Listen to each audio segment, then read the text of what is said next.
Good evening, scholars. Mrs. Seagrave here, and we have another story this evening for you. The story is called Ada Twist, Scientist, and it was written by Andrea Beatty. The illustrator, the person who wrote the story.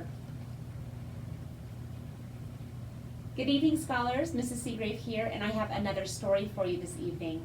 The story is called Ada Twist, Scientist. It was written by Andrea Beatty and illustrated by David Roberts.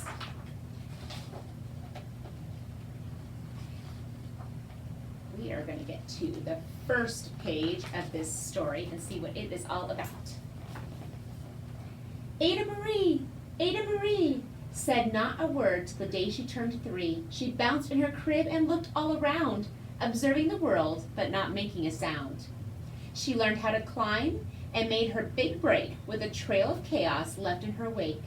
She ran through the day, chasing each sound and sight, and didn't slow down till she conked out at night.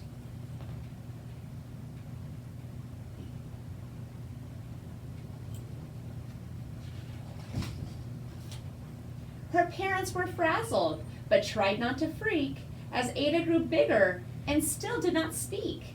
Clearly, young Ada, with lots in her head, would have something to say when it ought to be said.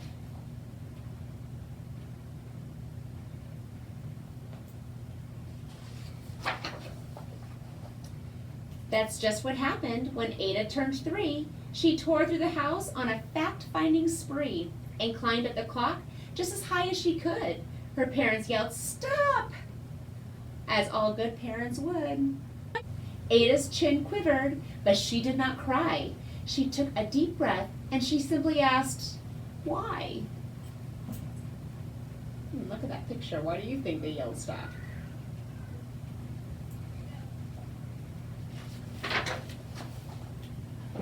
Why does it tick? And why does it talk? And why don't we call it a granddaughter clock? Why are there pointy things stuck to a rose? Why are there hairs up inside of your nose? She started with why, and then what, how, and when. By bedtime she came back to why once again. She drifted to sleep as her dazed parents smiled at the curious thoughts of their curious child, who wanted to know what the world was about. They kissed her and whispered, "You'll figure it out."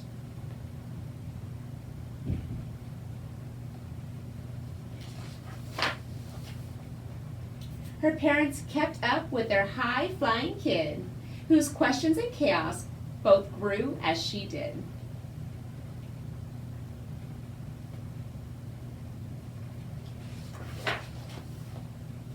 Even Miss Greer found her hands were quite full when young Ada's chaos wreaked havoc at school. But this much was clear about Miss Ada Twist. She had all the traits of a great scientist.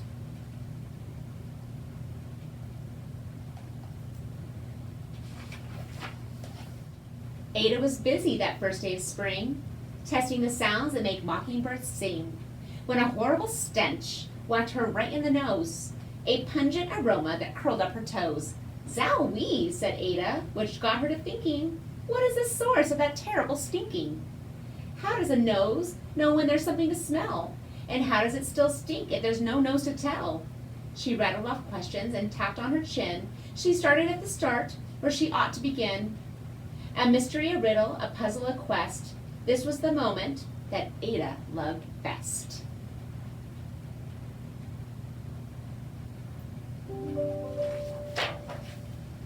Ada did research to learn all she could of smelling and smells, both stinky and good.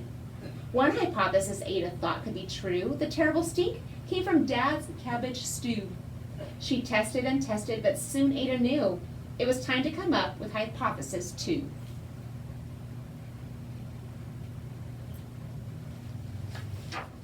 Then zowie! That stink struck again, just like that. Hypothesis 2, it's caused by the cat.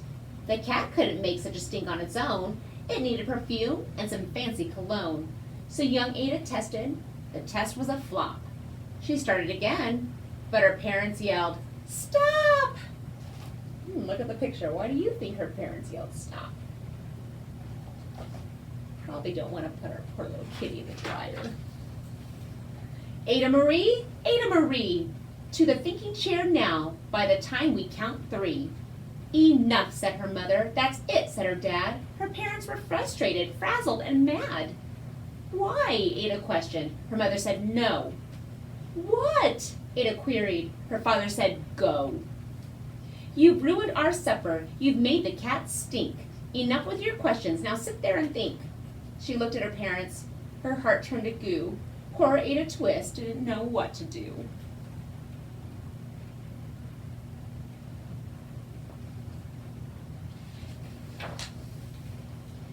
She sat all alone by herself in the hall, and Ada once more could say nothing at all.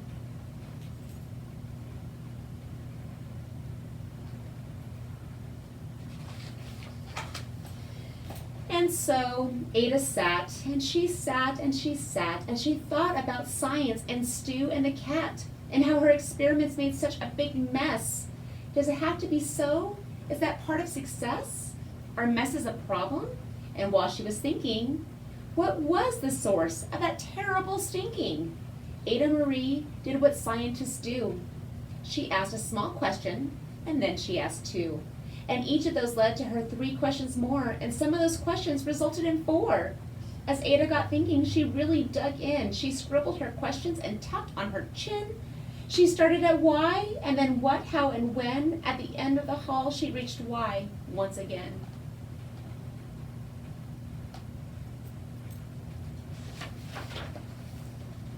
Her parents calmed down and they came back to talk. They looked at the hallway and just had to gawk.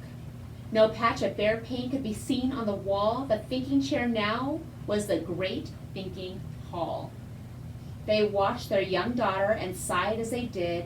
What would they do with this curious kid who wanted to know what the world was about? They smiled and whispered, "We'll figure it out."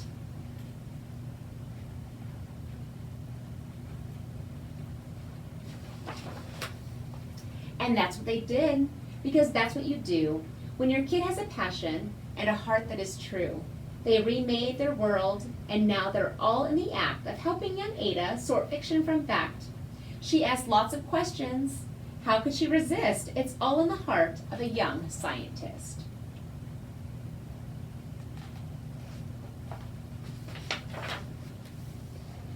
And as for that smell, what can Ada Twist do but learn all she can with her friends in grade 2?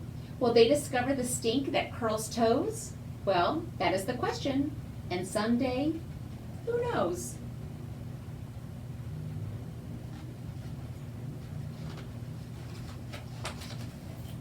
The end. Wow. You know what the best part about this story was? Is all the questioning that Ada did. She didn't let anything stop her. She just kept asking questions until she could figure out what the answer was. And if she couldn't figure out the answer, well, as you saw, she just kept investigating, researching, and asking. What an amazing kid.